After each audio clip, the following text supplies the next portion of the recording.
اعوذ باللہ من الشیطان الرجیم بسم اللہ الرحمن الرحیم وقاتلوا فی سبیل اللہ الذین یقاتلونکم ولا تعتدوا ان اللہ لا يحب المعتدین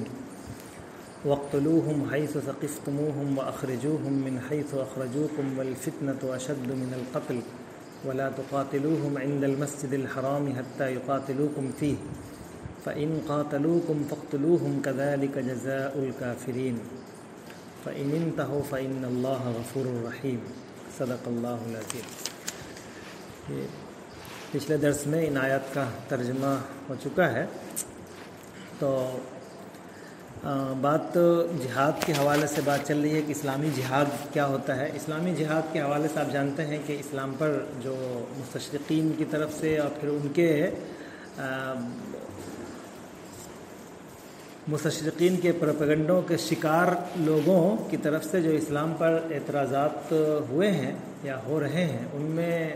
اول نمبر پر اسلام کا تصور جہاد ہے۔ تو جو جہاد اسلامی ہے اس کو بہت اچھے انداز میں سمجھنے کی ضرورت ہے، سمجھنا چاہیے، اس لیے کہ آج جو بھی اسلام کے تعلق سے اسلام کے اوپر یا قرآن مجید پر جو شکوک و شبہات پیدا کرائے جا رہے ہیں، ان میں اس کو بڑی خاص اہمیت دی گئی ہے۔ اور ظاہر سی بات ہے کہ اس میں چونکہ قتل کا صدور ہوتا ہے، جانیں جاتی ہیں، تو حقیقت تو یہی ہے کہ جان کا ضیاع کسی بھی قیمت پہ درست نہیں ہے، صحیح نہیں ہے۔ تو اس لیے اس پر اعتراض کر کے لوگوں کی ذہنیت کو، لوگوں کے اذہان کو اپنی طرف یعنی مائل کرنے کی جو کوشش کی جاتی ہے، اس میں لوگ کامیاب ہو جاتے ہیں،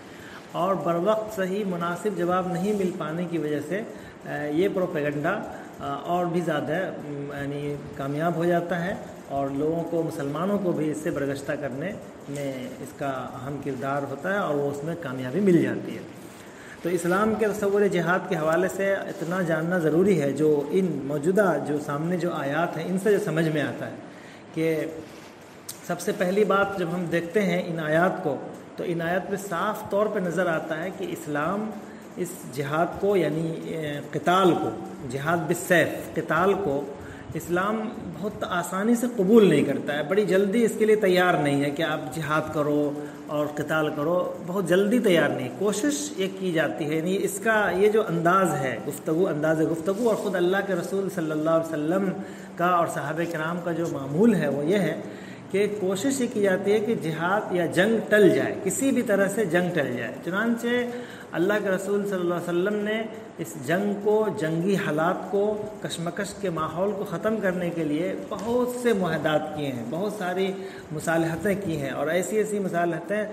خود اللہ کے رسول کے یہاں تاریخ میں موجود ہیں کہ جہاں پر بظاہر یہ لگتا ہے کہ بہت زیادہ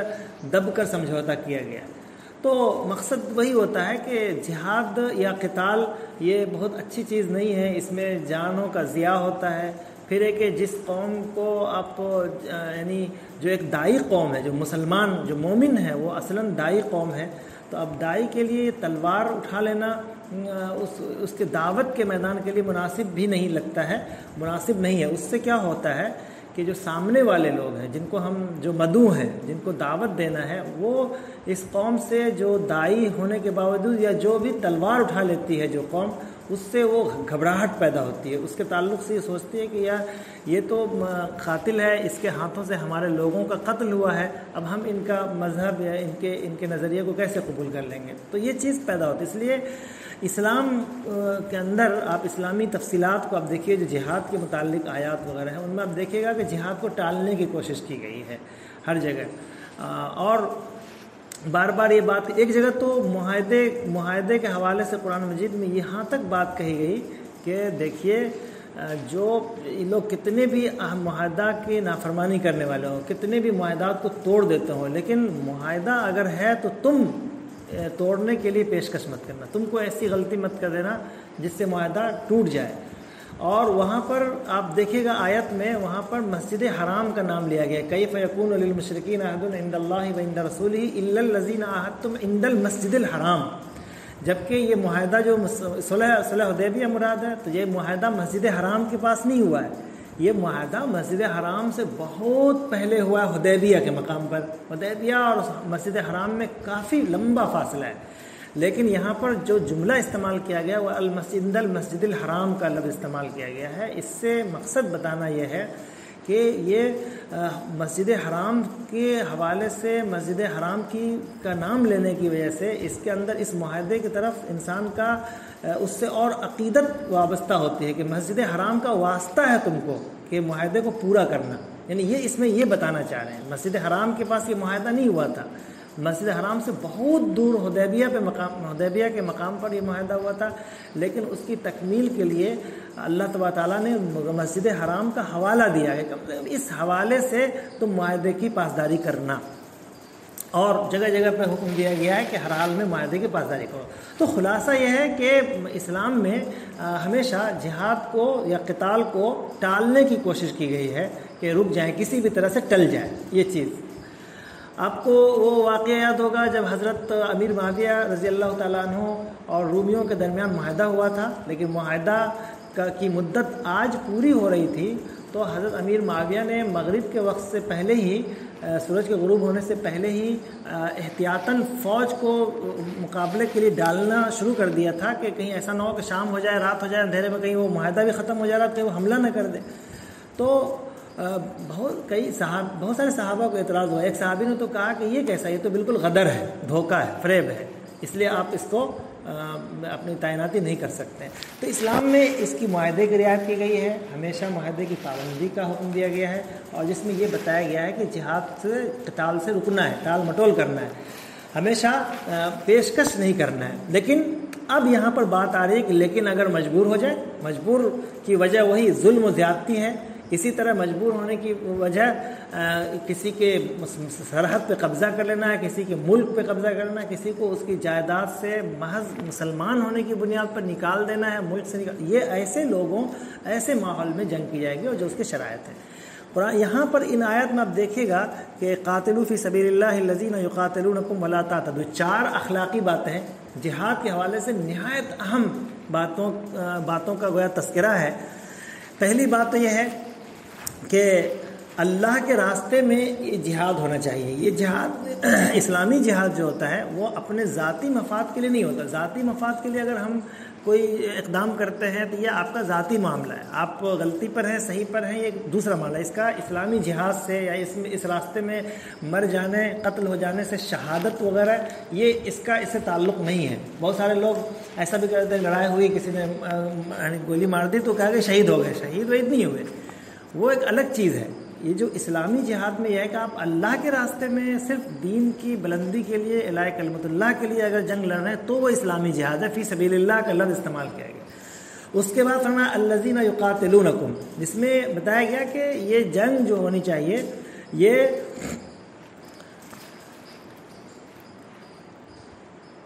جو لوگ تم پر حملہ آور ہوں. اگر تمہیں جنگ کے لیے کوئی مجبور ہی کر دے تبھی جنگ کرنا ہے. یعنی اسلام کوشش کرتا ہے، بات آ چکی ہے کہ جنگ کو ٹالنے کی کوشش کرنا ہے کہ جنگ ٹلے. لیکن اگر ایسی صورتحال پیدا ہو جائے مثلا کہ دین کی اشاعت میں، دین پر عمل کرنے میں شدید قسم کی رکاوٹ پیدا ہو جائے اور پھر وہ شرائط جو اسلامی جہاد کی شرائط ہیں وہ موجود ہوں تو جہاد کرنا چاہیے. اسی طرح لیکن اگر کوئی ایسا نہیں ہے، کوئی جان پر کوئی نہیں آ گیا ہے، کوئی دوسرے مخالف دشمن جان پر نہیں آ گیا، بلکہ سب چیز ٹھیک ہے، لیکن معاملات کبھی کبھی کچھ بگڑتے رہتے ہیں تو چھوٹے چھوٹے معاملات کے لیے جنگ نہیں کی جاتی ہے. معاملات کوئی بہت ہی ہائی قسم کے ہو جائے، بہت ہی کنٹرول سے باہر ہو جائے اور وہاں پہ یہی چیز اس کے علاوہ کوئی حل نہیں ہے، تب پھر اقدام کیا جاتا ہے. اس کو اسلامی جہاد کہیں گے. اسلامی جہاد جذبات میں آ کر کے اور بغیر کسی نفع و ضرر اور نتائج پر نظر رکھے ہوئے، نتائج پر غور و فکر کیے کے بغیر میدان میں کود جانا جذباتیت کے ساتھ، یہ جہاد نہیں ہے، یہ تباہی ہے. اس کو فساد کہتے ہیں، یہ فساد فی الارض ہے. اس کے بعد تیسری بات جو بتائی گئی وہ بتائی گئی اس الذین یقاتلونکم میں یہ بھی چیز شامل ہوگی کہ باضابطہ مسلح ہو کر جو لوگ جنگ میں شریک ہیں انہی سے جنگ کرنا ہے. اگرچہ کوئی قوم ایسی ہے کہ وہ پورے بحیثیت قوم ہم پر حملہ آور ہے، لیکن تمام قوم تو حملہ آور نہیں ہے. ان میں سے کچھ لوگ، جو لوگ حملہ آور ہیں، مسلح ہے، یا ان حملہ آوروں کہ یا جو میدان برسر پیکار ہے، میدان عمل ہے، ان کی کوئی مدد کر رہے ہیں، کمک بھیج کر کے، ان کو تدبیر بتا کر کے، ان کو مسلمانوں کی جاسوسی کر کے وغیرہ وغیرہ، تو پھر وہ ان کے ساتھ جنگ کی جائے گی۔ لیکن جو انہی کے قوم کے ہوں تو قوم کی وجہ سے، کسی کے مذہب کی وجہ سے جنگ کی اجازت نہیں ہے۔ کہ ایسا نہیں کہ فلاں مذہب کے لوگوں سے جنگ چل رہی ہے تو اب فلاں مذہب کا جو بھی ہے اب باشندہ ہے وہ ہے، ان سے بھی اب ہم جنگ کریں، ایسا نہیں ہے۔ بلکہ جو میدان میں جنگ کرنے کے لیے آ چکے ہیں انہی سے ہم جنگ کریں گے، یا جو ان کی مدد کر رہے ہیں ان کو ہم جنگ کریں گے۔ بقیہ جو لوگ ہیں ان کے بطور خاص یہ بات کہی گئی کہ خاص طور پہ جو مذہبی لوگ ہیں، مذہبی پیشوا ہیں، ان سے جنگ نہیں کرنا۔ ان کو اگر وہ لوگ اپنے کنیسوں میں، اپنے مندروں میں وہ عبادت میں لگے ہوئے ہیں تو ان کو چھیڑ چھاڑ نہیں کرنا، ان سے کوئی تعارض نہیں ہے۔ اس میں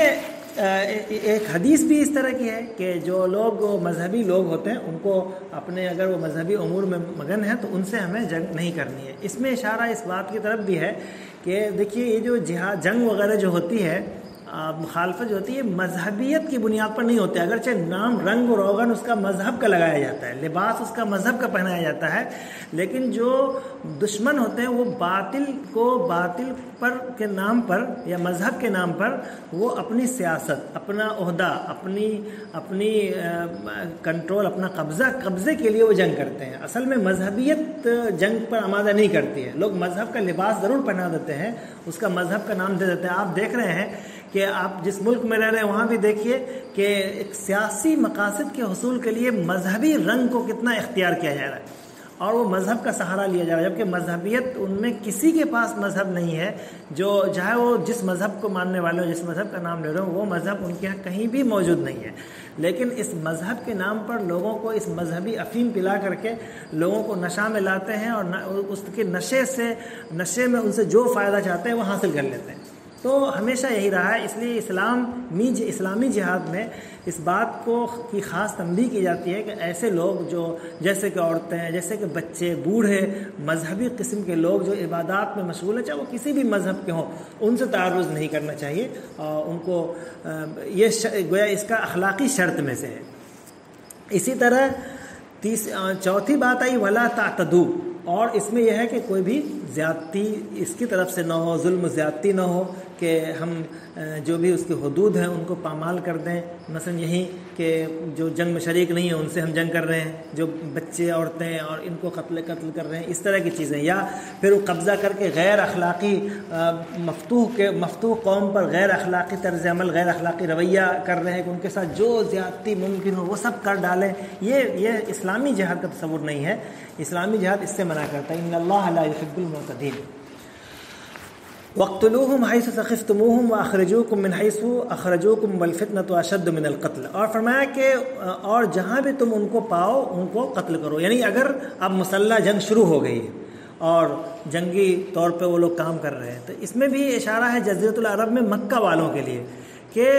اب ان سے کیا کرنا ہے۔ جب یہ میدان میں آ ہی چکے ہیں، تمام شرائط پائی جا رہی ہے، اس کے باوجود یہ تمام کوششوں کے باوجود کہ ٹل جائے جنگ، پھر بھی وہ میدان میں آ ہی چکے ہیں، جنگ شروع ہو گئی، تو اب پھر تمہیں یہ نہیں ہے کہ اب راستہ خالی کر دینا، اب تو تمام پوری قوت کے ساتھ جنگ لڑنا ہے۔ وہاں پہ ذرا سے بھی اب چشم پوشی گنجائش نہیں ہوگی، بلکہ وہاں پر یہ بھی نہیں سوچنا ہوگا کہ یہ حرم ہے، حرم کے سامنے تو خون بہانا جائز نہیں ہے، یہ حل ہے، یہاں پر جائز نہیں ہے۔ تو حل و حرم اس کی کوئی اہمیت نہیں ہوتی، ایسے موقع سے اس کی کوئی رعایت کی ضرورت نہیں ہوتی۔ جب جنگ شروع ہو گئی تو اب پھر کوئی رعایت نہیں ہے، اب اس کو حتیٰ یسخن فی الارض،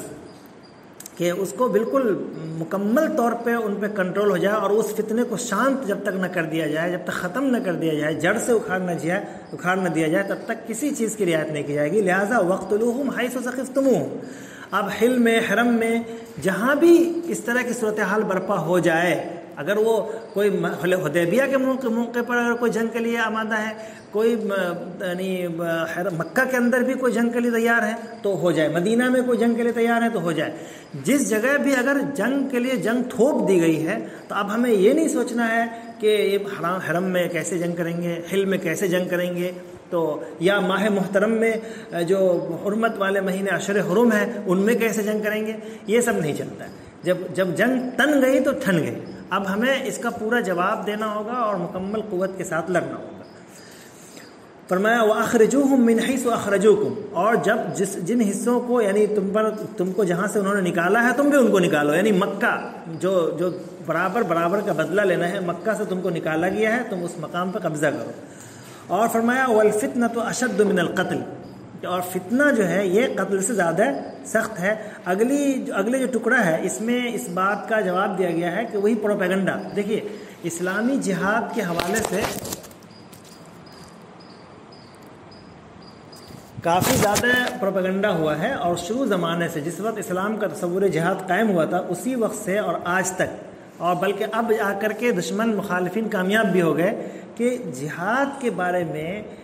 ایک ایسا تصور پیدا کیا جائے، ایسے اعتراضات طرح طرح کے کیے جائے کہ جس کی بنیاد پر خود مسلمان بھی اس عمل سے مشکوک ہو جائیں، اور ان کو اس عمل سے باز رکھنے کے لیے، عمل جہاد سے دور کرنے کے لیے جتنی تدبیریں ہو سکتی ہیں وہ کی جائیں۔ اس زمانے کی مثال ہے، اب مسلمانوں پر یہ اعتراض ہونے لگا اور بہت زیادہ پروپیگنڈا، اور خود مسلمانوں میں یہ بات پھیلائی جانے لگی کہ ارے تمہارے نبی کیسے ہیں، تمہارا خدا کیسا ہے کہ اب یہ اس محترم مہینے میں اشہر حرم میں بھی کہہ رہے ہیں کہ جنگ لڑو،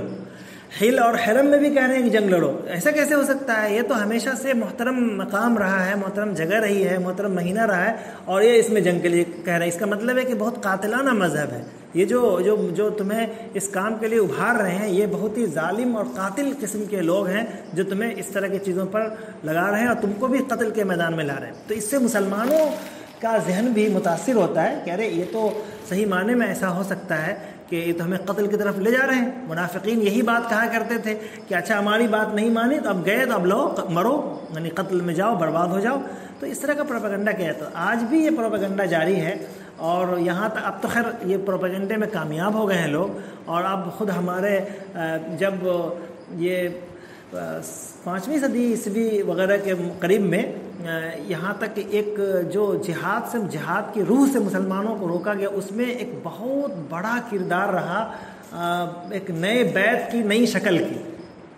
بیت کی نئی شکل کا۔ بیت اسلام میں صرف ایک ہی بیت ہے، وہ یہ بیت ہے کہ بھئی ہم اسلام لے آئے ہیں، مسلمان ہیں، اسلام اگر ہم نیا لا رہے ہیں تو اب یہ ایک بیت ہے، تو بیت ایمان اس کو کہتے ہیں۔ نبی پر ایمان لا رہے ہیں یا صحابہ پر یا بڑے علماء پہ، بڑے بزرگ کے ہاتھ، کسی بزرگ کے ہاتھ آپ ایمان لا رہے ہیں تو ان پہ بیت کرتے ہیں، ایمان کی بیت کرتے ہیں۔ ایک بیت ہوتی ہے جان کی بیت کہ اب ہم اسلام کے لیے، اسلامی ملک کے لیے، اسلام کے سرحد کے تحفظ کے لیے ہم اپنی جان بھی دے دیں گے، تو جان پر بیت ہے۔ جیسا کہ خود اللہ کے رسول صلی اللہ علیہ وسلم نے صلح حدیبیہ کے موقع سے جب حضرت عثمان غنی کو وہاں بھیجا تھا اور یہ مکہ صلح کے لیے بھیجا تھا بات کرنے کے لیے، تو وہاں پر یہ مشہور ہو گیا کہ حضرت عثمان کو لوگوں نے شہید کر دیا ہے، تو اللہ کے رسول بہت جذبات میں آئے اور لوگوں سے بیعت لیا، یعنی اس کو بیعت رضوان کہتے ہیں، جو قرآن مجید میں جس کا تذکرہ ہے کہ اس شجرہ کے نیچے، شجرہ کے سائے میں جو بیعت رضوان ہوئی ہے۔ تو ایک بیعت تو یہ ہے، اس کے علاوہ اور کوئی بیعت نہیں ہے۔ ایمان کی بیعت لانے کے وقت بہت ساری شرطیں ہوتی ہیں کہ ہم شرک نہیں کریں گے، ہم فلاں نہیں کریں گے، ہم فلاں نہیں کریں گے۔ یہ بیعت اللہ کے رسول صلی اللہ علیہ وسلم نے اس طرح کی بیعت لی ہے۔ آگے چل کر کے اس بیعت جہاد یا بیعت جان کی بیعت کے تصور کو مٹانے کے لیے ایک نیا بیعت، نئی بیعت اور اسی طرح سے نئی خلافت کا تصور دیا گیا کہ کچھ بزرگوں کے ہاتھ پہ جا کے آپ بیعت کر لیجئے۔ یہ بھی وہی بیعت۔ اب کیا ہے کہ اصل بیعت جو بیعت جہاد ہے وہ بیعت آپ کا نکل جائے گا اور آپ یہ سوچیں گے ہم تو بیعت کیے ہوئے ہیں، تو ہم تو اس بیعت پر عمل کیے ہوئے ہیں۔ اسی طرح آپ کو جہاد کے لیے بنیادی ضرورت، جو آپ کو کل آ چکی ہے بات، کہ بنیادی شرط جو ہے وہ ہے خلیفہ، خلافت، امارت، امیر۔ تو اب کیا ہے، خلافت کا تصور کیسے قائم ہوگا؟ تو ایک نئی خلافت، وہی روحانی خلافت، روحانی بیعت کے لیے ایک نئے خلافت کا، تاکہ اب یعنی یہ ذہن میں دیا گیا تاکہ اب اصل جو خلافت ہے اس کی طرف ذہن نہ جائے۔ تو اصل عمارت جو جہاد کے لیے بنیادی شرط ہے اس کی طرف ذہن نہ جائے، اس کے لیے یہ خلافت اختیار کیا گیا۔ اصل بیعت جو جان دینے کی بیعت ہے، بیعت جہاد ہے، اس سے ذہن کو ڈائیورٹ کرنے کے لیے یہ بیعت کی شکل اختیار کی گئی کہ بزرگوں سے بیعت کر لو تمہارے لیے کافی ہے، حالانکہ یہ بیعت بھی کی جا سکتی ہے، حرام نہیں ہے، لیکن جو وہ بیعت جہاد ہے اس کو مٹانے کے لیے، اس کے تصور کو کم کرنے کے لیے یہ کرنا مناسب نہیں ہے۔ اور اس کے علاوہ آج کے زمانے میں جو جدید زمانہ ہے، اس میں جہاد کے حوالے سے بہت سارے اعتراضات ہیں، تو ان تمام اعتراضات آپ پڑھ رہے ہوں گے، آپ کے علم میں بھی ہوگا کتنے سارے اعتراض ہو رہے ہیں۔ خلاصہ ان اعتراضات کا یہ ہے کہ اسلام ایک خونخوار مذہب ہے، محمد صلی اللہ علیہ وسلم جو اسلام کے بانی ہیں، پیغمبر اسلام ہے، وہ خونخوار قسم کے تھے، وہ قتل تلوار کے ذریعے سے لوگوں کو اسلام لانے پر مجبور کیا۔ یہ جو مسلمان دکھ رہے ہیں یہ سب اسی کے ماننے والے ہیں، لہٰذا یہ سب کے سب بھی اسی طرح کے قاتلانہ ذہنیت رکھتے ہیں، بہت ہی دردناک قسم کے لوگ ہیں، یہ تصور پیدا کیا جا رہا ہے۔ اور پھر کچھ ویڈیوز جاری کر کے، کچھ سر قلم کرتے ہوئے اللہ اکبر کا نعرہ لگوا کر کے کچھ ویڈیو جاری کرتا کہ اسلام کے اور مسلمانوں کے حوالے سے ڈر کا ماحول پیدا کیا جائے کہ یہ بہت خطرناک قسم کے لوگ ہیں، ان سے بچ کے رہنا چاہیے۔ تو ان تمام چیزوں کا جواب قرآن مجید میں چند الفاظ میں دیا گیا، وَالْفِتْنَةُ أَشَدُّ مِنَ الْقَتْلِ، یہ کہا گیا۔ اس ٹکڑے سے آپ دیکھیے کہ ٹھیک ہے، تمہارا اعتراض بالکل صحیح ہے کہ حل میں اور حرم میں جنگ کیسے لڑی جائے گی، لڑ رہے ہیں، ماہ محترم میں دیکھو تلوار اٹھا رہے ہیں، یہ کر رہے ہیں، تو یہ کیسے؟ تو فرمایا کہ ہاں بالکل صحیح ہے، لیکن تم جو اس کے الگ ہٹ کر کے جو فتنہ مچا رہے ہو، جو اسلام کے خلاف، انسانوں کے خلاف، انسانیت کے خلاف جو تم فتنہ ظالمانہ انداز میں انسان کی معیشت کو، انسان کی جانوں کو، ان کے اخلاقیات کو، ان کی معاشرت کو، سب کو جو تباہ و برباد کر کے جو فتنہ برپا کر دیا دنیا کے اندر اور فساد سے دنیا کو بھر دیا ہے، اس سے یہ 1000 گنا بہتر یہ القتل ہے۔ یہ قتل اس سے 1000 گنا بہتر ہے، کیونکہ یہ قتل انہی فتنوں کو ختم کرنے کے لیے، ان فتنہ سازیوں کو روکنے کے لیے، فتنوں کے شر کو ختم کرنے کے لیے۔ لہٰذا ایسے جو فتنہ پرور لوگ ہوتے ہیں، جو فتنہ پرور تصور ہے، ان تصورات کو مٹانے کے لیے اگر اقدام قتل کیا جاتا ہے تو تم اس پر اعتراض نہ کرو، یہ فتنہ، ایک فتنہ مٹے گا تو ہزاروں لوگوں کا فائدہ ہو جائے گا، کروڑوں لوگوں کا فائدہ ہو جائے گا۔ اس لیے فتنہ پروری اسلام میں نہایت خطرناک ہے۔ فرمایا گیا وَالْفِتْنَةُ أَشَدُّ مِنَ الْقَتْلِ، اور ان سے مسجد حرام کے پاس جنگ مت لڑو۔ مسجد حرام کی حرمت ہوگی جہاں بھی جو حرم مقام ہے، لیکن اگر وہ تمہیں قتل کریں تو تم سے لڑیں تو حتیٰ یقاتلوکم فی، یہاں تک کہ وہ تم سے مسجد حرام ہی میں جنگ لڑنے لگے، تو پھر اب مکہ میں ہی اگر وہ جنگ لڑنے لگے تو ایسا نہیں کہ اب ان کا احترام نہیں کیا جائے گا اور ہم ہاں دوسرا گال بھی پیش کر دیں کہ ہاں ٹھیک ہے یہاں مارو، ہم یہاں تیار ہے، تو ایسا نہیں ہے، بلکہ اگر وہ تم سے جنگ مسجد حرام کے پاس بھی کر رہے ہیں تم کرو۔ فَإِن قَاتَلُوكُمْ فَاقْتُلُوهُمْ، اگر وہ تمہیں قتل کر رہے ہیں، قتل کرنے کا اقدام کر رہے ہیں، تم بھی ان کو قتل کرو۔ كَذَلِكَ جَزَاءُ الْكَافِرِينَ، یہی کافروں کا بدلہ ہے۔ فَإِنِ انْتَهُوا، اگر وہ باز آ جاتے ہیں تو پھر اللہ تبارک تعالیٰ تمہارے لیے مغفرت کرنے والا اور وآخر دعوانا الحمد للہ رب العالمین۔